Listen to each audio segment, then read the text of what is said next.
Hey, it's me, Vicky Marie.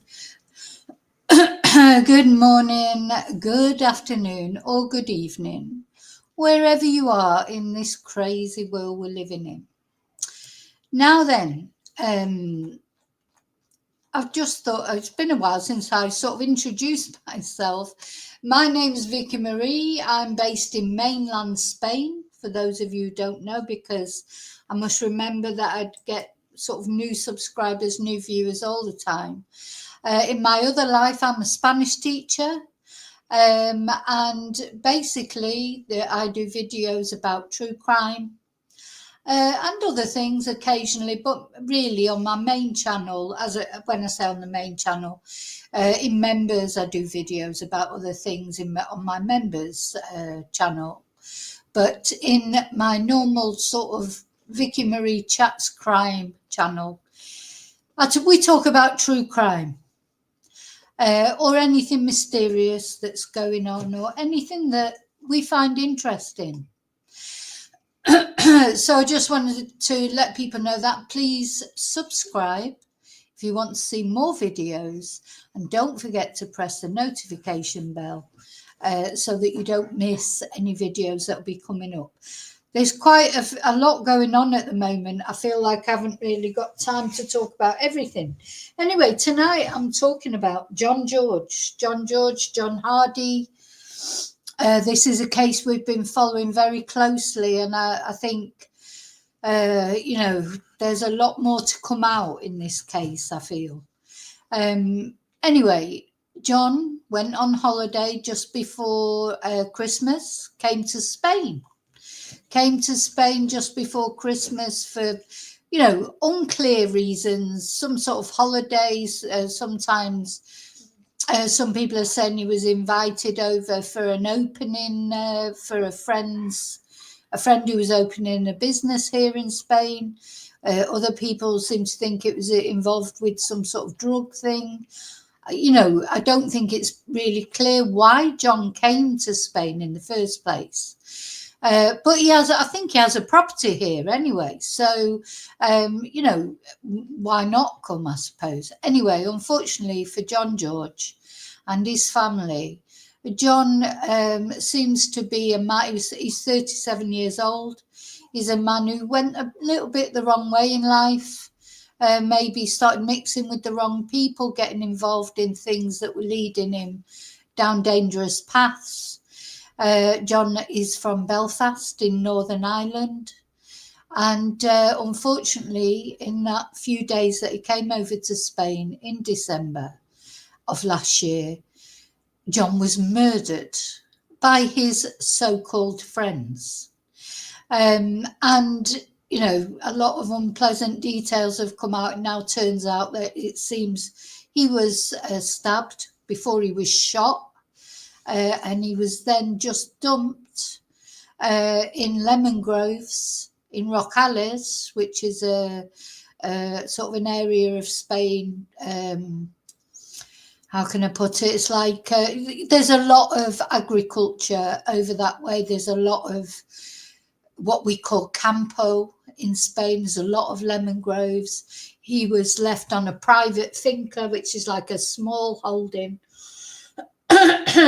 And then a sort of a bit of a game seemed to start with the people who had done this, all blaming each other. The Guardia said, the police in Spain said very early on that they felt that John had been shot under the cover of fireworks from fiestas. And then the family, all John's family and a lot of his friends, etc., came out to look for John, because they were given a tip off that John was in fact deceased. But it was just, where was he? Anyway, unfortunately, they were given the completely wrong area. They spent quite a few weeks searching for John in vain, all over Christmas, all over New Year. And when John was eventually found, he actually was nowhere near the areas that this poor family was searching.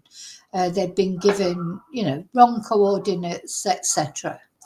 So it's just been horrible for them. Anyway, John is finally home. John, tonight will be the last night that his body will spend in his mother's home.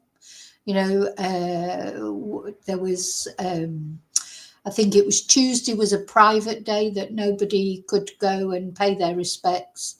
From Wednesday onwards, people have been able to go and pay their respects to John in his mother's home. But tonight, and it's always, I don't know why this upsets me so much. It's like the last night that this mother will have her son with her. For tomorrow is John's funeral, and I will be covering John's funeral. The funeral is being live streamed on the funeral website, on the funeral Facebook page. I contacted the funeral directors and they told me how to watch it. So I'm hoping we can all watch it together. I'll certainly be watching it.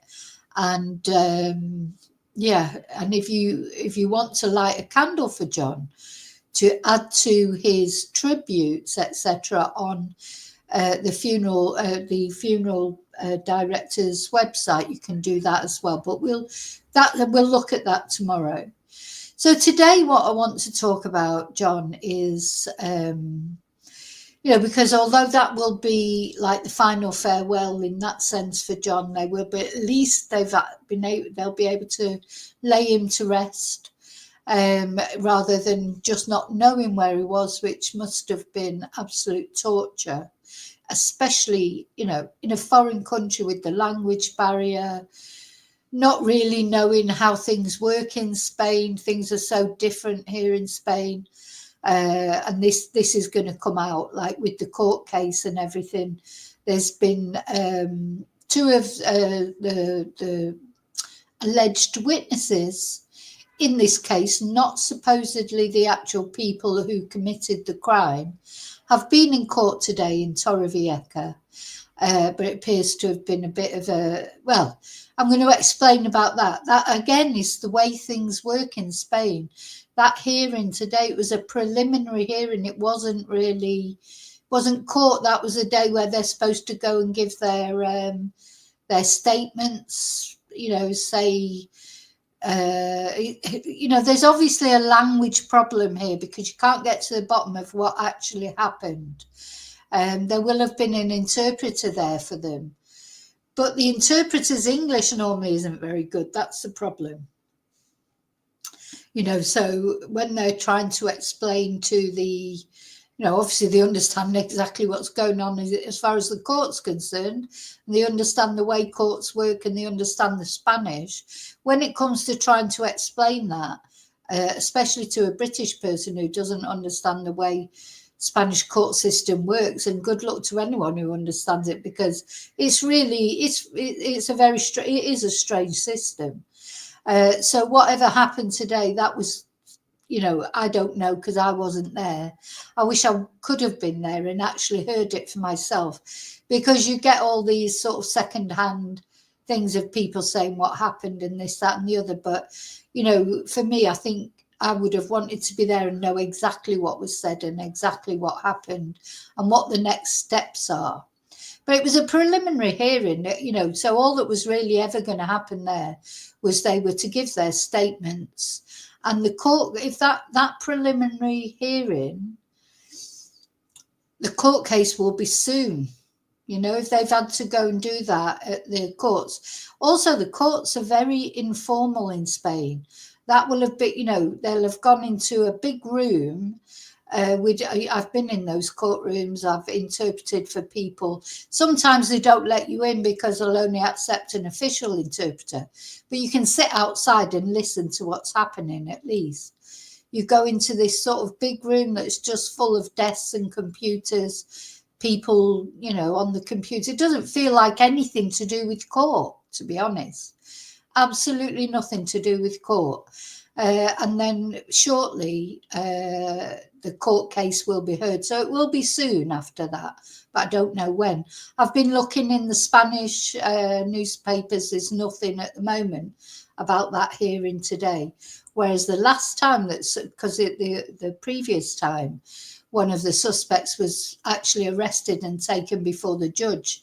The Spanish newspapers were there and I could find it on there, but I haven't been able to find anything this time. Not in the Spanish news. So I've found some things on the Facebook page, etc., and we're going to look at those. But, I really don't know exactly what happened because I wasn't there. Anyway, we're going to talk about that. First of all, I just want to talk about something that happened this morning, because, the main suspect in John George's murder. I'm not going to name any of the suspects. That's something for the police. You're not supposed to actually name people. So I don't want to prejudice. I don't ever want it to be that I've mentioned the names now. And while a court case is coming up, you're not supposed to.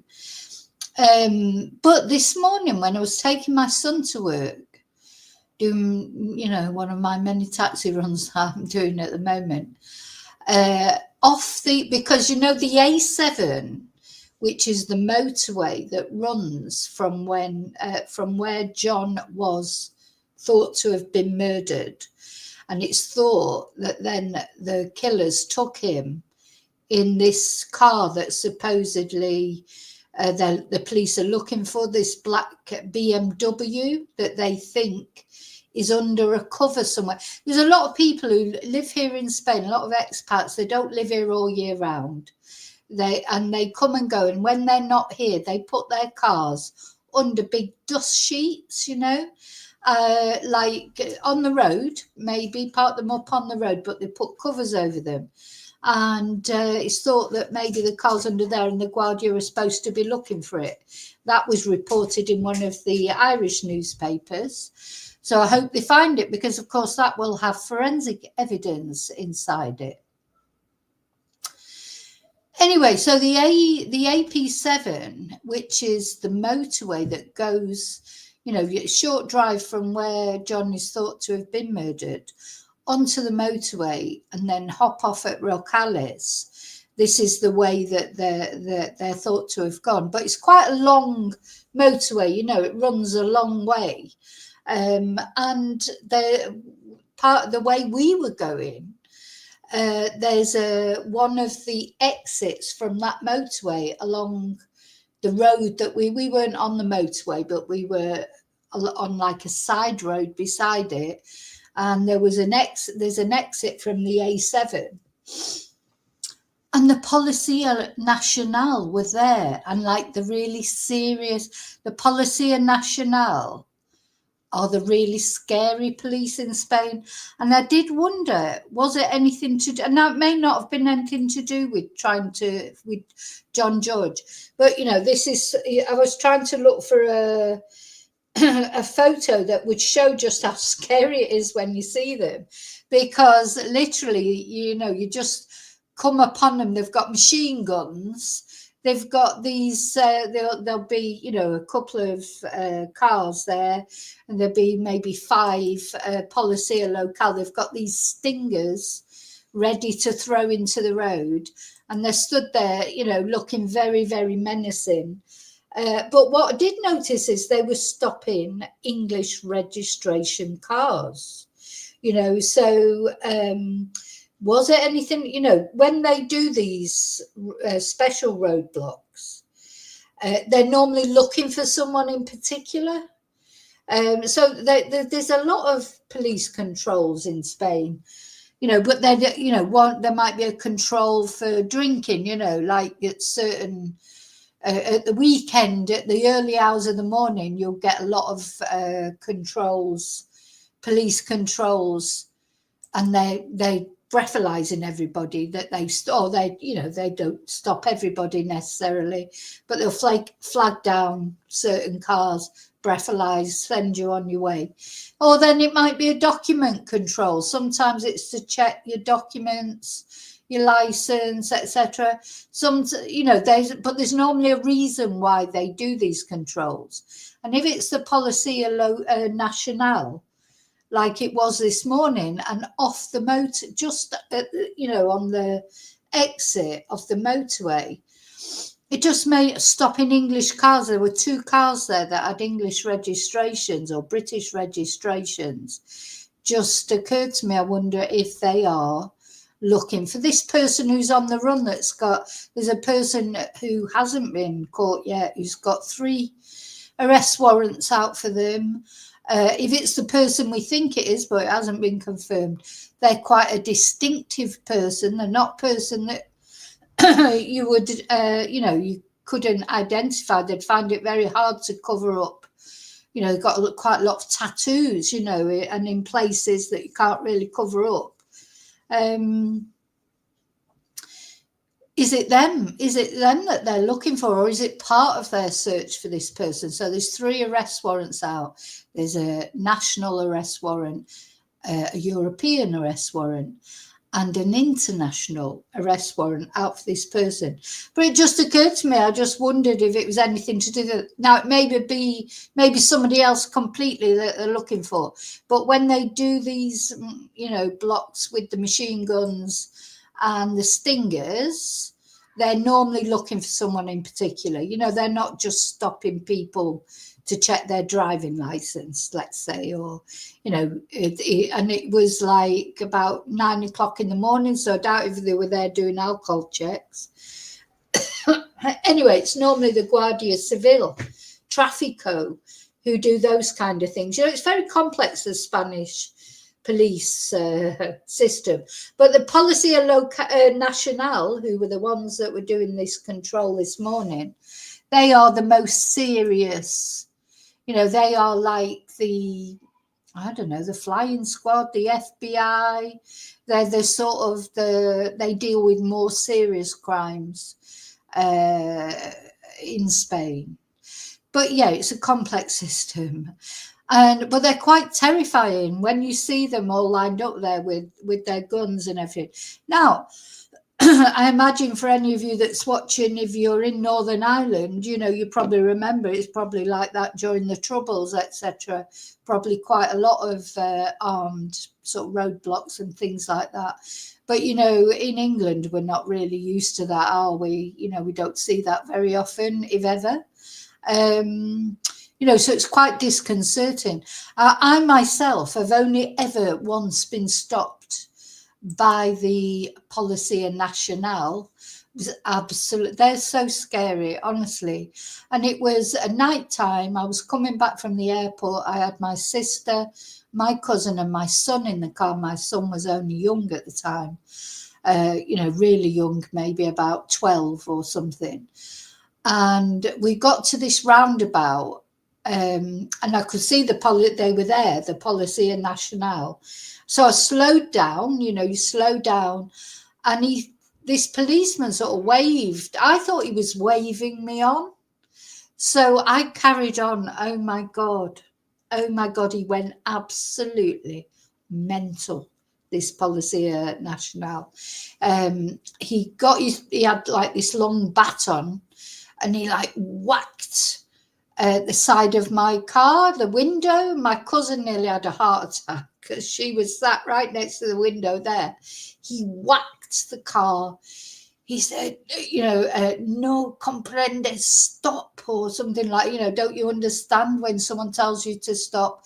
He looked as high as a kite, to be honest. He looked coked out of his head to me, but I'm not saying he was, but his eyes were mad, crazy. So we all sort of just sat there, and I'm going, oh no, sorry, in Spanish. I spoke to him in Spanish. Said, I'm sorry, I thought you were waving me on, sorry. where are you going? Where have you been? He's going, and then he's looking in the car, peering at my son was terrified. We were all terrified. And this guy said, well, you know, just remember in future when the police tell you to stop, you stop.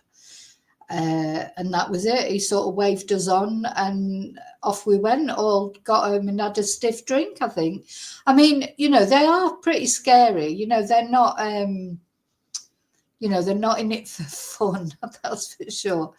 Anyway, so that's the only time I've been stopped by the Policia Nacional. I've been stopped by the Guardia Trafico and that loads of times for controls, you know, or maybe I've not been wearing a seatbelt. I'm a bit naughty like that, though not now so much, but I used to be. And yeah, speeding, you know, all the, don't forget I've lived here 30 years, so nothing serious I've ever been stopped for.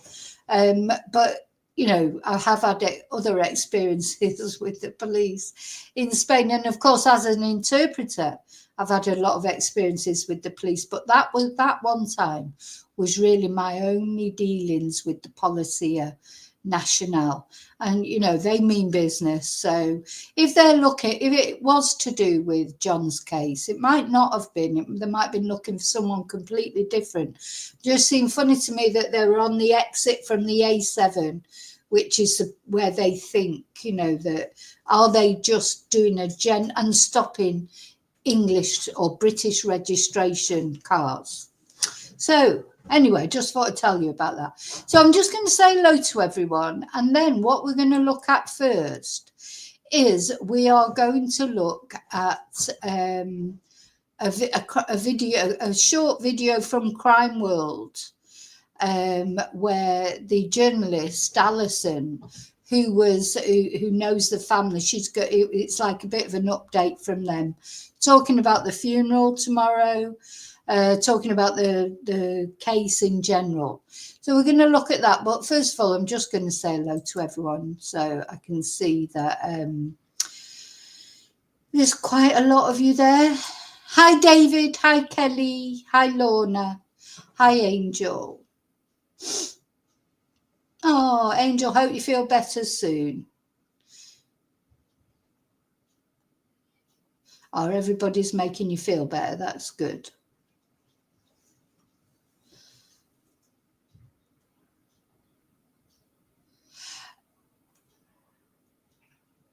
You can hear me, David, can you? You must be able to hear me.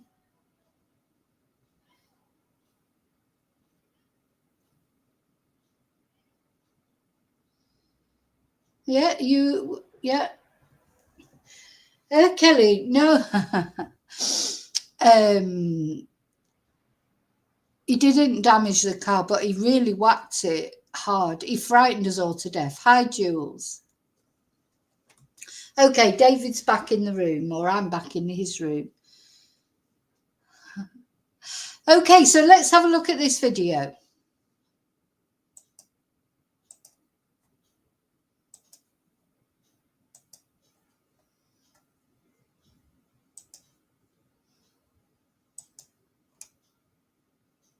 Alison, we haven't spoken about the story around John George for a couple of weeks. I understand the funeral is finally going to be happening this weekend. The family have been a long time waiting for the body to be returned. Yeah, they've been put through the ringer. So they eventually did get the body back, but at the time they didn't have any paperwork from the Spanish authorities detailing the cause of death or anything like that. So they were then informed by their police liaison officer that the Spanish police had confirmed that the autopsy showed that he'd been stabbed and then shot. Yeah, so remember that was an awful thing for the family to find out, I think.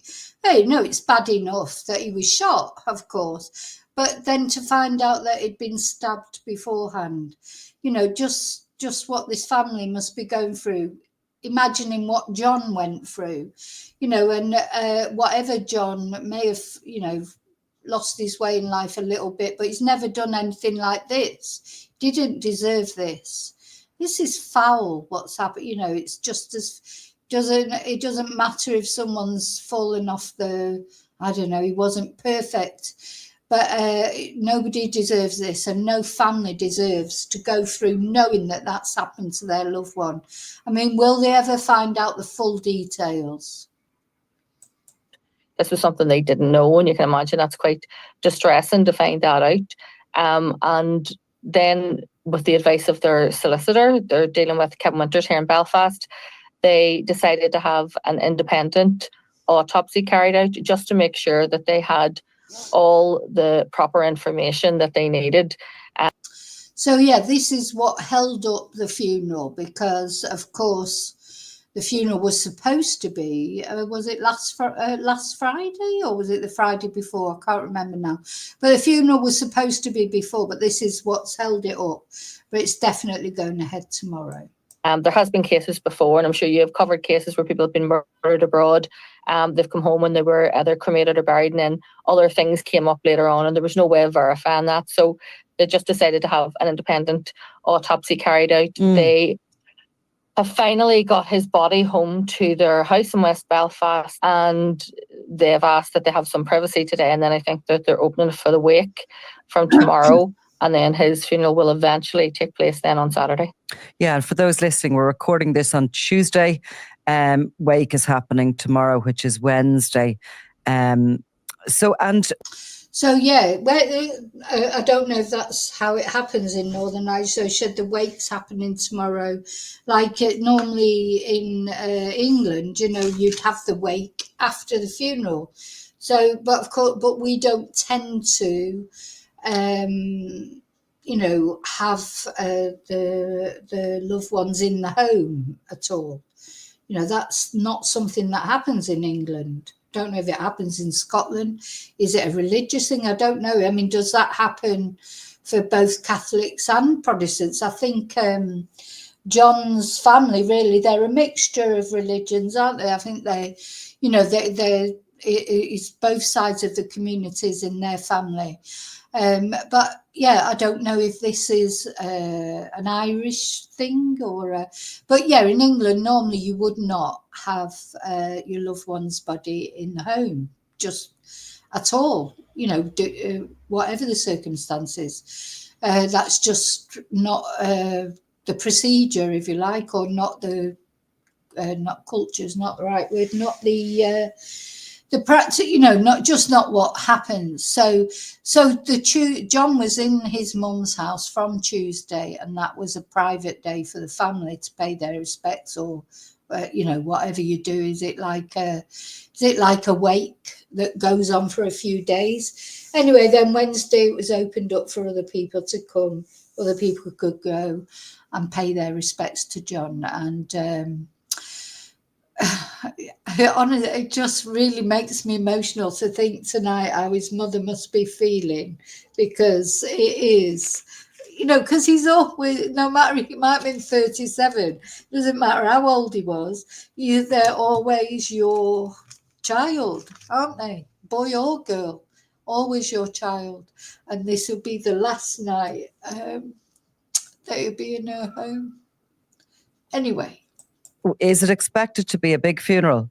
There's been so much publicity around this, and obviously the family got a lot of support. They're a very big family anyway. They've a big extended family. They're a mixed family. So John George's father, Billy, is from a sort of Catholic nationalist community. His mother is from the sort of Protestant community, and they have a lot of friends and family on both sides. So I would imagine even just with their extended family alone, it would be quite big. And then obviously there's a lot of friends and sort of supporters and things as well, and there'll be a lot of media interest in it too, just because there has been so much media around it. So what else happened, I suppose, in the meantime, since the last time I spoke to you? The arrest warrants were issued in relation to the suspect from Northern Ireland. So he is someone who John George went to visit this person in Spain. Yeah, so the person who has got the arrest warrants out supposedly is the person that John George went to visit. These are supposed to be friends of his. Not much friends, are they? God, with friends like that, you definitely don't need enemies, do you? And also, apart from anything, just the whole thing is ridiculous, because just, it's just stupid what they've done. It's so pointless. What's it achieved? It's that, and they'll go on to say this as well. Going on the run, even if he stays out of, doesn't get caught, going on the run, it's not a nice life. Do you know what I mean? It's like always be looking behind him. He's always got to think where he's getting his next money from. In this world that we're living in now, it's a small world. He's got to keep out of sight.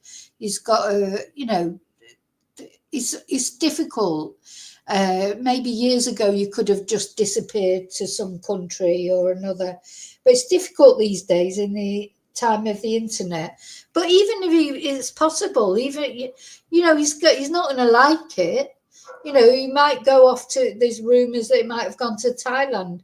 Well, yeah, Thailand, great for a holiday, but he ain't going to want to stay there forever and never be able to go home and see his family.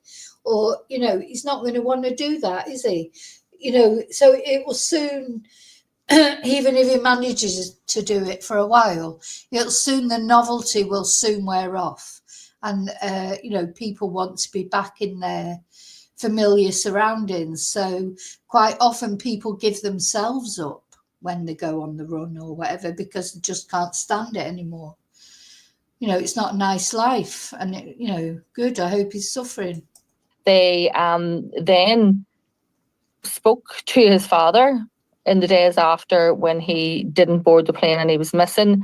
The father had said, look, I'll come to Spain, and it was all very friendly. But then when he arrived in Spain, this person says, well, why would I tell a stranger where I live? Wouldn't tell him where he was. And then the phone has been switched off ever since. All the social media was closed down, and they had moved to a different location. There was a lot of misinformation about where they were. So we know that the guy from the Czech Republic was arrested. He was then bailed by the Spanish authorities. He has told Spanish police, and the judge appears to have accepted this, because the judge in the case said he was being questioned as an accomplice to murder, not as the actual killer himself. And yeah, so the judge apparently accepted what so she's talking now about the guy the from the Czech Republic who was arrested on suspicion of murder, but was released on bail because the judge accepted what he said, that he wasn't the person who actually committed the murder. And he's only been released on bail. I mean, he's going to end up getting some prison time, I would think, whether he's believed or not that it wasn't actually him that did it. And it's thought, though, I think it may be him who actually tipped off the police where the body was. And that, I suppose, his solicitor, that maybe that'll go in his favour. You cannot, honestly, with Spanish court system, it's very difficult to understand the Spanish court system and how it works. And the judge has, this, I don't know, they just seem to be able to do what the hell they want, really. They don't even seem to have to go on precedent. It's just like how they feel. It's a very strange system. But anyway, that's the way it is. This is where we are. This is the cards they're dealt. This is what they're dealing with, because this is being dealt with in Spain. So it'll be dealt with under Spanish laws. And I hope it results in, justice for John. It seems to be that the guy from the Czech Republic may have been the person who led the police to the location of the body, because it's in a very rural setting, and it was obviously someone with key information that was able to supply that. They have now put out, there's 3 arrest warrants, and the reason why there's 3 is because obviously there are many different regions of Spain which would have their own police service. So, if you go to Ibiza, you're in Spain, and your Canary Islands, you're in Spain, Mallorca, you're in Spain. But so they all have different regional police forces. So there's an internal Spanish. I don't think that's exactly true, because there is it's the Spanish police force, but there is a national arrest warrant out, because it could have gone to another part of Spain, and maybe she's right. I don't know. But arrest warrant. So if this person is anywhere in Spain, they can be arrested on that. Then there is your European arrest warrant. So that's going to cover any EU countries. in case they may have driven across the border into Portugal, into France, wherever they may be. So that'll cover those. And then obviously there's speculation that they may have fled to Thailand.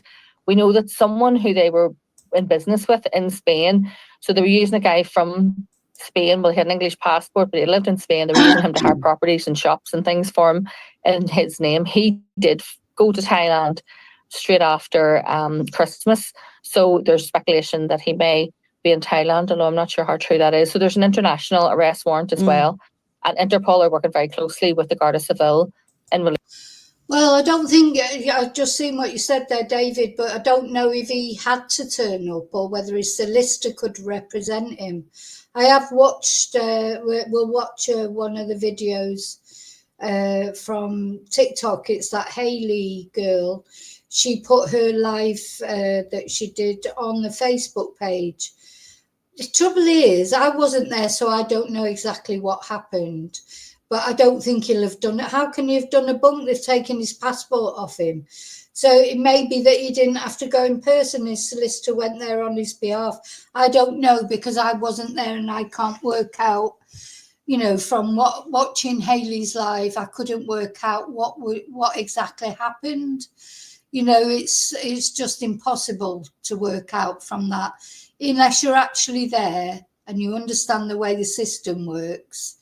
And, you know, I'd like to hear the Spanish firsthand, because I know that their interpreters are rubbish as far as their English is concerned.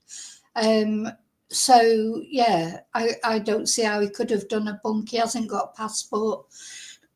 He's not stupid either. Where's he going to do a bunk to? You take it talking about the Czech guy, not about the other guy, but I think his solicitor might have turned up for him, but as I say, I wasn't there, so I don't know. I can't, you know, you just can't make sense of it. Relation to that, and I can't see how much longer this person can stay on the run, because, you know, years ago people could have went on the run and disappeared and never been heard of again, but the world is not like that now. You know, it's a much smaller place. Technology, you know, now, if you go through any airport, you can't go through in a false passport because there's facial recognition on passports. You know, there's red flags in terms of how you finance your life on the run. Yeah, it's expensive, but it's also highly stressful. People on the run who've been on the run will tell you that, like, it's usually, you know, they nearly hand themselves back in the end, because they just can't cope with that, you know, that lifestyle and that constantly looking over their shoulders. Also, and I mean, obviously we can't name this person. There are very specific rules around the Bloomberg judgment and everything else. So, I mean, we can't name people pre-charge. But this person is, I suppose I should say, he's very distinctive looking. He wouldn't be someone who could hide very easily. And so it's a very distinctive, you know, person who the police are looking for. Yeah. Yeah, I mean, someone will be hiding him, or he'll have gone somewhere where he knows someone. But yeah, I can't see that he can stay hidden forever. Not if there's, you know, the national, European and international arrest warrants out for him. You know, he is a distinctive person. There was something else I was going to say then as well. Yeah, now the thing is, he needs money to survive now. Seems like maybe these people would give him money, but when you send him money to someone, it's going to leave a trail, isn't it? He needs money to survive. You know, he needs to put his head down somewhere at night. He needs to eat. He needs to keep on the move, or he needs transport or whatever. And for all that, you need money, but money leaves a paper trail. How is anyone going to get money to him? You know, I mean, I'm sure they've got networks and things, but to me, I just think it's just a matter of time before this guy gets caught, I think, personally, but we'll see. He would have to stay indoors constantly to avoid detection. I'm not sure how sustainable that would be in the long term. The family, though, have also been pressing the PSNI in relation to who is assisting this person on the run. So there is speculation that this life, the life on the run is being financed by someone based in Northern Ireland. Are they sending money? How's that money being sent? How's it being transferred? Can that be traced? Is there a way of finding them through that? And so there is, I can't imagine this could go on for much longer before we will see more arrests. How much can you say about what you think happened? What was it all about? I know he went on a holiday and there was sort of issues around, people living a particular lifestyle, around drugs and all the rest of it. Was this just an argument that went too far, or was this something more planned, do you think? I do think that obviously these are people who were living, like, let's call it an alternative life. There is a lot of drugs involved in this. There's a lot of mayhem involved in their lives. They also had access to weapons. We know that, as well as some of. I find it chilling that they had those weapons, in their house, like just in amongst, people living there, like retired people, just living their lives quietly. It's chilling, isn't it? To think that your neighbour might have like a weapon like that. It's horrible. What a horrible thought. And why did they have weapons? I mean, it's horrible. Oh, just really, really is frightening to think that you just don't know what's going on in the sort of houses around you, especially in those expat areas, because that Orwella Costa, where this happened, there's been so many incidents. The more I look into it, I think, God, what a dangerous place. And yet in amongst that, there are just normal people living their lives, and not even knowing that all this is going on. All different nationalities live in the Orwella Costa, not just Brits, there's all European nationalities.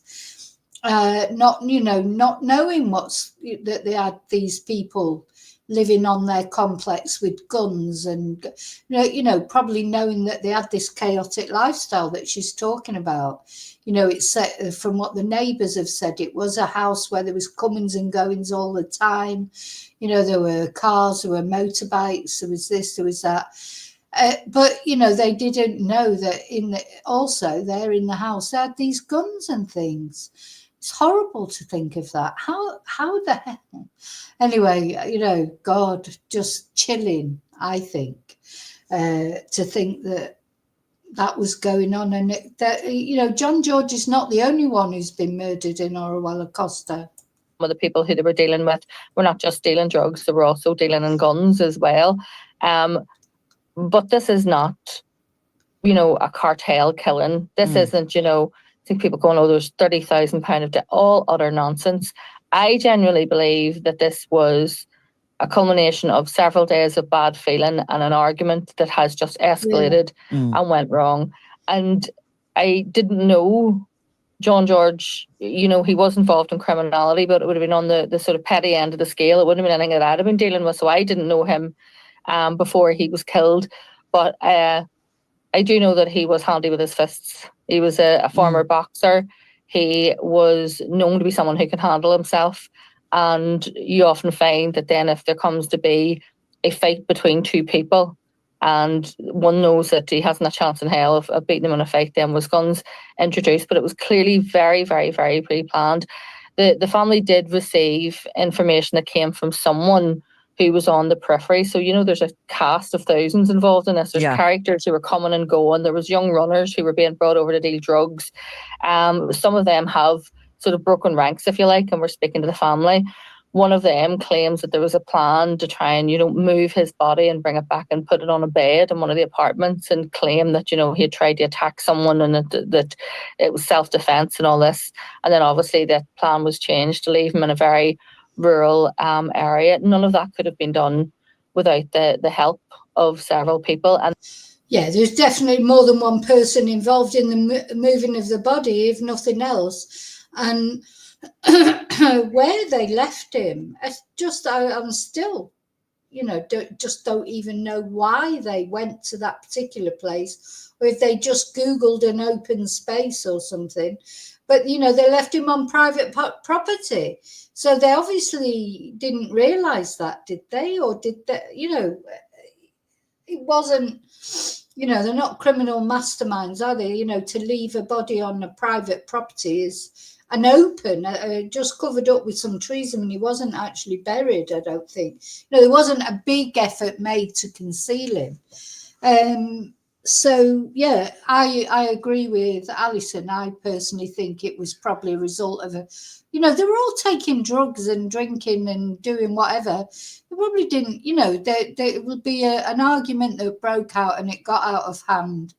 And before you know it, you know, that the person who did it, you know, he's a bit of a loose cannon, isn't he? So, you know, it's I don't necessarily think it was planned, but maybe it was. You know, will we find some of these peripheral actors, you know, that in this case, like the lads that were in court today, or the one lad that was in court, the other one didn't turn up, but his solicitor was there.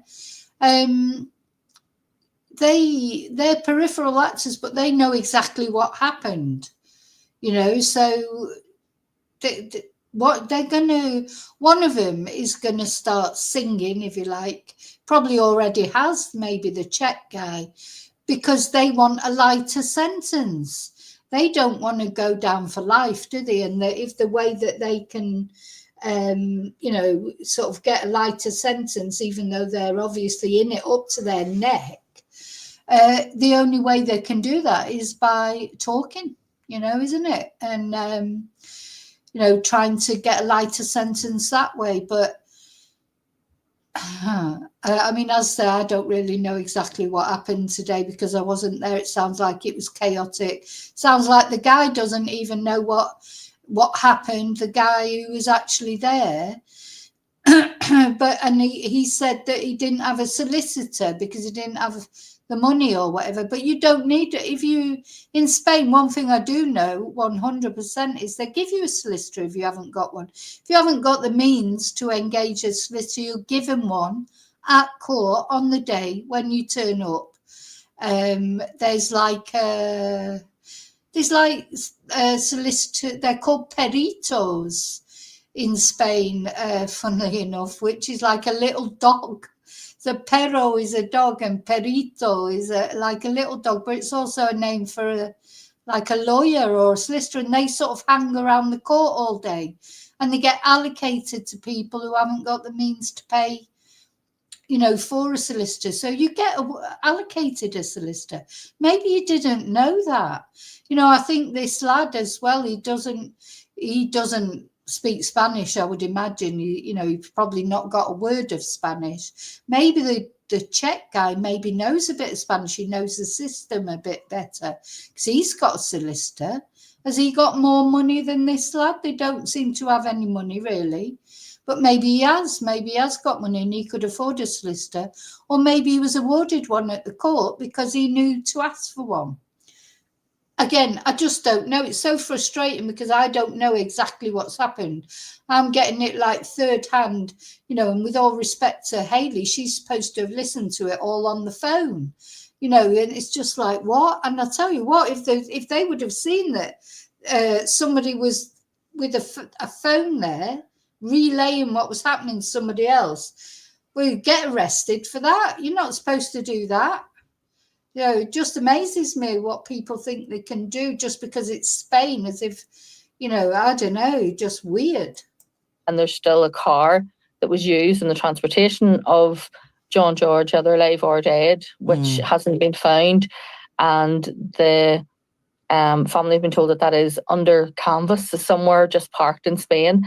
And you know yourself, if you go to that part of Spain, you do see cars quite often just covered over with canvas. People, if they're going away for a few weeks, cover their cars because of the heat and the damage that the sun can do to them. So it wouldn't be that unusual to see a car parked in a side street, you know, with a cover over the top of it. So that car is still somewhere in Spain, and I would assume holds really vital evidence in terms of DNA and who was in it and who wasn't in it, and whether he was alive or dead or bleeding when he was in that car. For sure. Well, look, I suppose until the other side of the funeral and to allow the family time to grieve, we'll reconvene at a later date on this story. Thanks, Alison. Yeah. So there's so much more to come out of this story. Oh, hang on. I need to turn that off.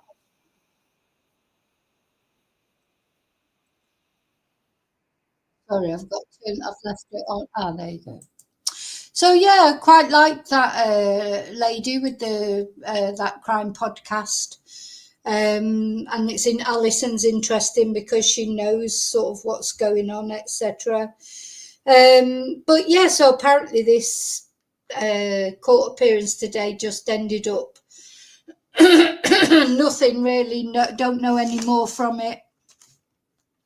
And I've watched. Like you say, David, he's definitely still on something. I think that he's probably terrified, to be honest, because he's a bit of a target now, isn't he? If there is a larger sort of group involved in this, that's quite scary for him, isn't it? Now, when I was looking for the news in Spain, like to see if I could find any Spanish news about this preliminary court hearing today, I just want to show you. So there's just recently been a big case in Torrevieja where this case has been held. There's just recently, this case has just finished. Now, this guy, he not only killed his friend. Look, he's quite an elderly guy, and the woman that he killed, she was 70, I think, or over 70, and he's supposed to have punched her 23 times. Then he cut her up and distributed her around, in the rubbish around Torrevieja. Now, he's only got 22 years. 22 years, 6 months and 1 day. It's a strange amount, isn't it? For doing that. I mean, he's not likely to come out of prison because he's quite elderly.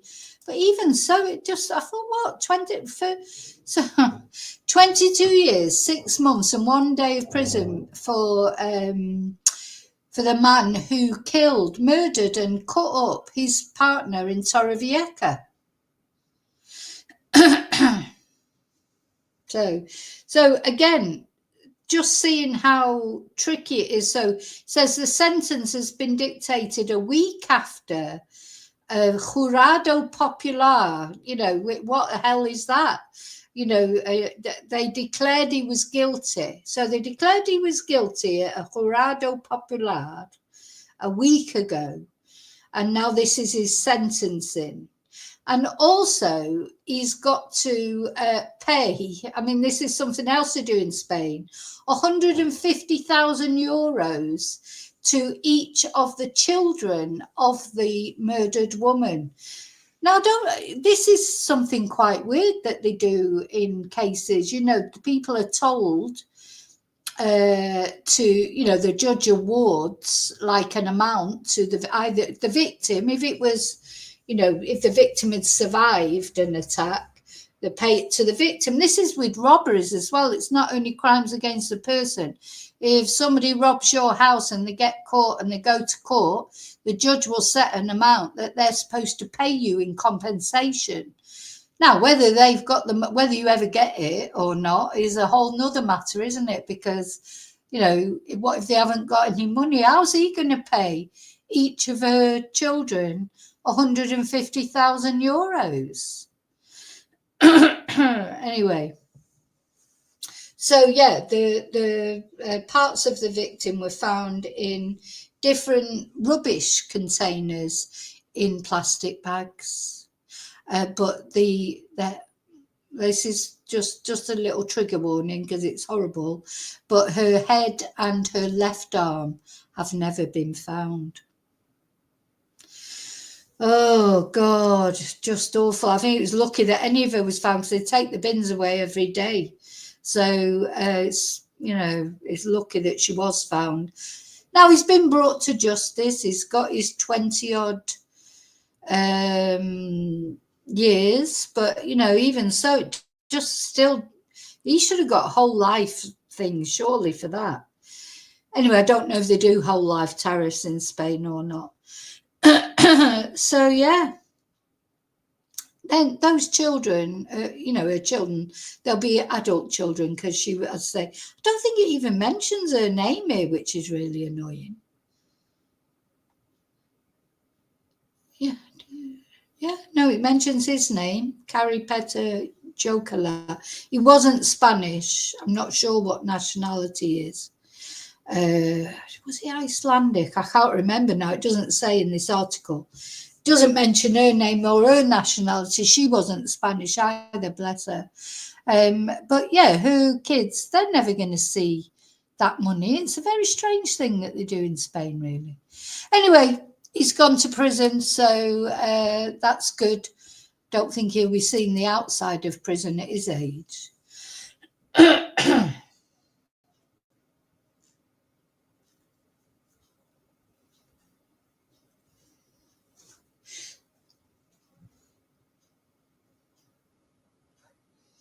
Oh, Whistling Dixie. Oh, yeah. Some people are just rotten, aren't they? Some people just are just beyond redemption, aren't they? They don't give a shit about anything except their own family. For that particular suspect, seems to really care about his own family, doesn't he? For anyone who knows about it, he certainly does. But, why don't just doesn't seem to care about anybody else.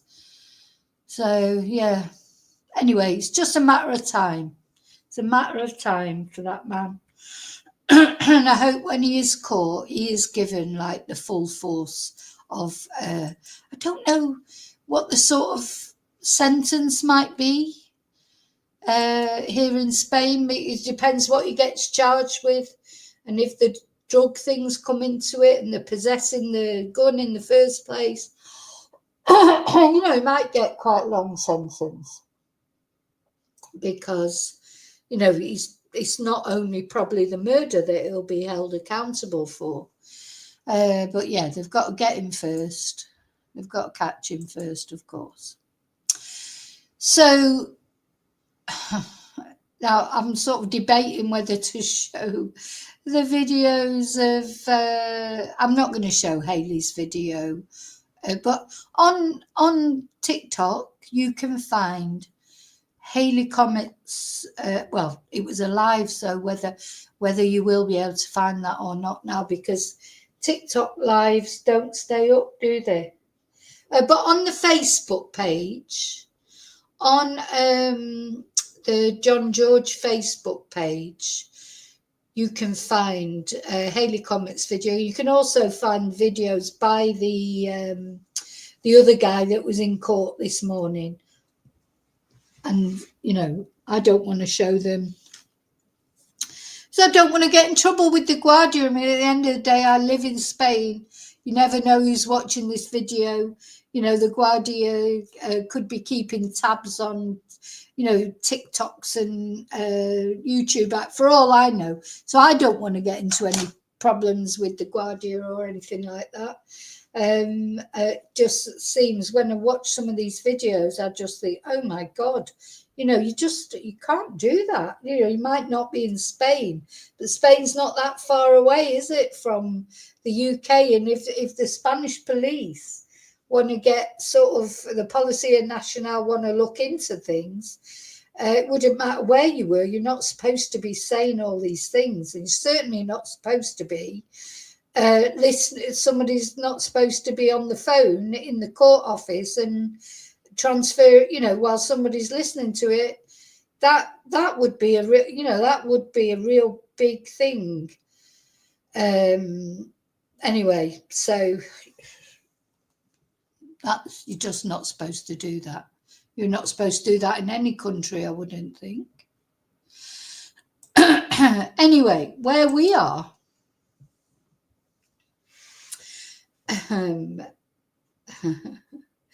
where we are so far with John. So my thoughts anyway at the moment are all with his mum and the rest of his family.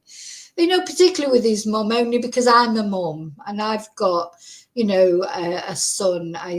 He's younger than John George, but, he's had problems, like everybody does when they're young, they go through bad phases. Not like getting involved in in these kind of things, but do you know, I think anyone who's got a son or a daughter, because daughters fall off the wayside sometimes as well. You know, when people are young, they do things and they go the wrong ways in life, and if you're lucky, they just briefly fall off the edge of you know, going the right way, and they come back. And you know, I've been lucky like that with my son. You know, you know, he's just, I think it's just knowing. To me, I just feel like that could be any mother that's sitting there, anyone who thinks their child, you know, adult child, would never do anything wrong, would never do this, would never do that. You've got a big shock coming to you, because, you know, for the grace of God, there goes any mother or father or brother or sister. Nobody knows if one of the loved members of their family are going to go the wrong way in life. And it doesn't mean to say you love them any less. You know, it doesn't mean they'll always be your child. And my thoughts are so much with, I think it's Sharon, isn't it, John's mum, tonight, especially because that's the last time she's going to have her son in her house.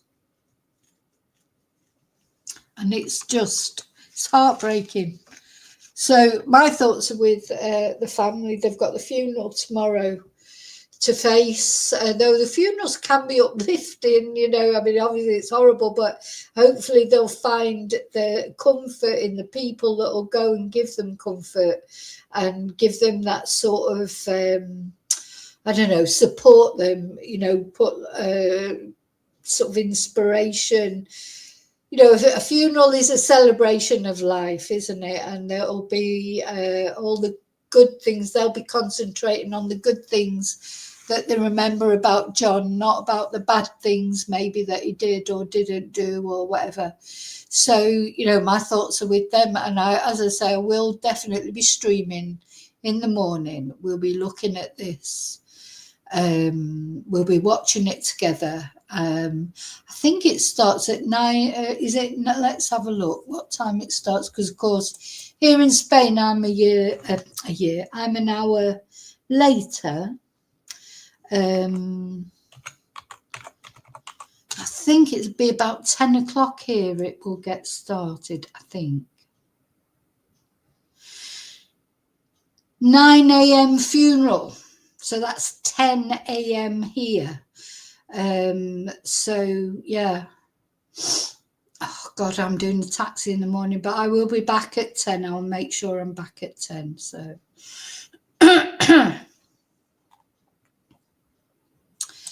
and we'll watch it together. And, you know, it is so sad.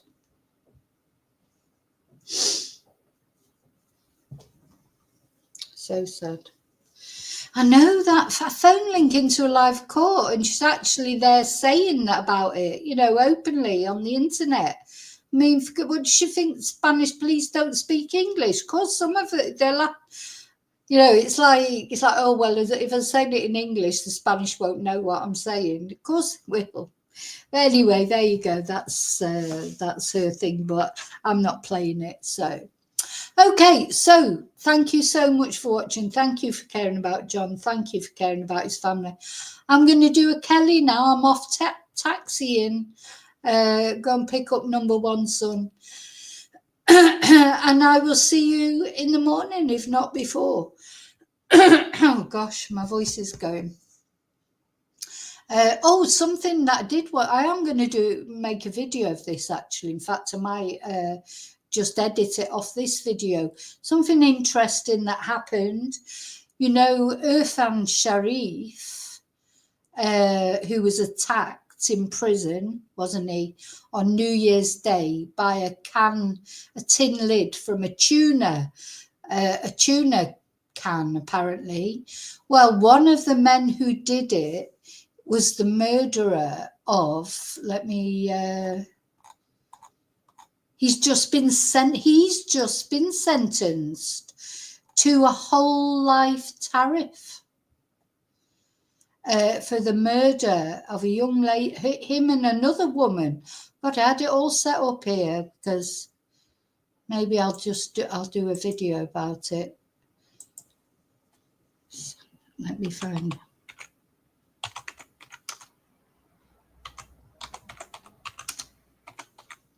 So when he attacked Irfan, he hadn't been sentenced yet. I knew he was in prison for murder.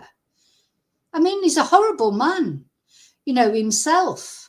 So it just shows you how low on the pecking order Irfan Sharif is, because this man, who's horrible himself, thinks that Irfan Sharif is terrible. He's 45 years old, he's been given a whole life order for the bloodthirsty, of murder of Sarah Mayhew.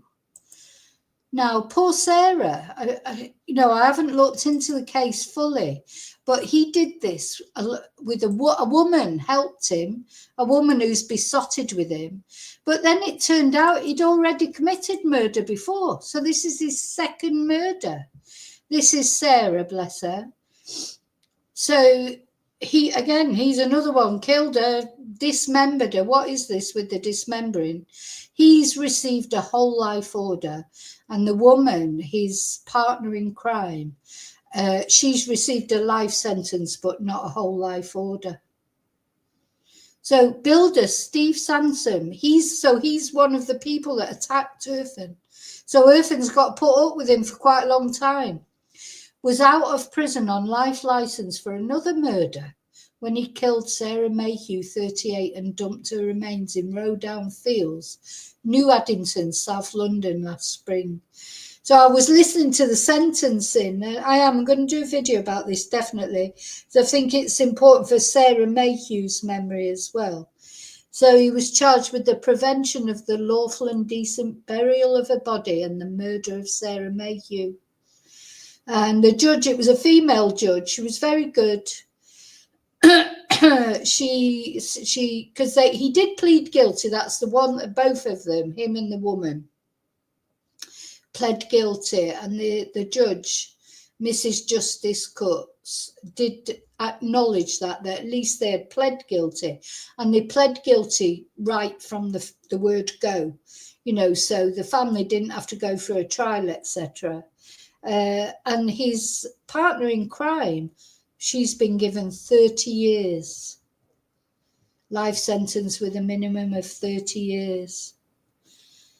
And apparently they were equally involved in the plan to lure Miss Mayhew to Sansom's flat for depraved and violent sexual activity during which she was to be killed. It was a planned murder. So it was awful. You want to see this woman as well. God, it's just, I don't know why she's got a black eye, but anyway, I'm going to do a video about that, but I just wanted to let you know.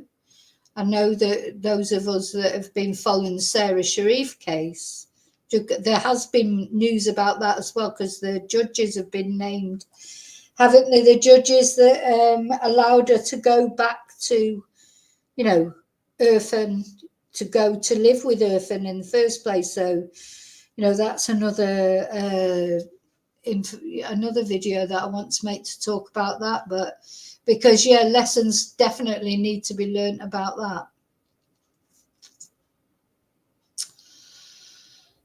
Oh dear. Anyway, I don't know if I want to do that looking at that case. I don't know, don't know if I do want to do that. It sounds horrific. Anyway, so there you go. He's one of the people that tried to kill Irfan, or cut him up at least.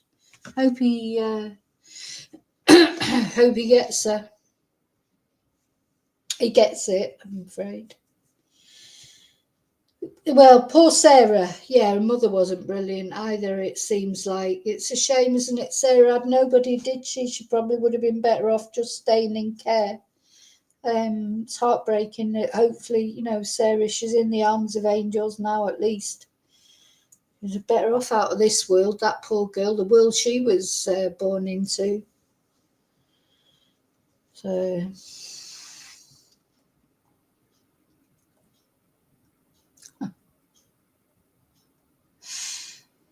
Hey, Katrina.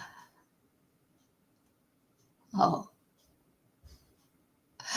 Lorna, I know I left the live on, didn't I, last night? I ain't got to listen to the dog barking and me cooking something later on. I can't, and then I suddenly realised. So, yeah, let's hope that the next, well, obviously it's funeral tomorrow of John George, but let's hope the next time after that I'm making a video about John George, it will be about this killer being caught. Let's hope that's what happens. So, okay, thank you. I've got to go. Please remember to subscribe if you're not subscribed already, and then and remember to press the notifications so you get the notifications of the updates. And until I see you again, may your God go with you. Bye.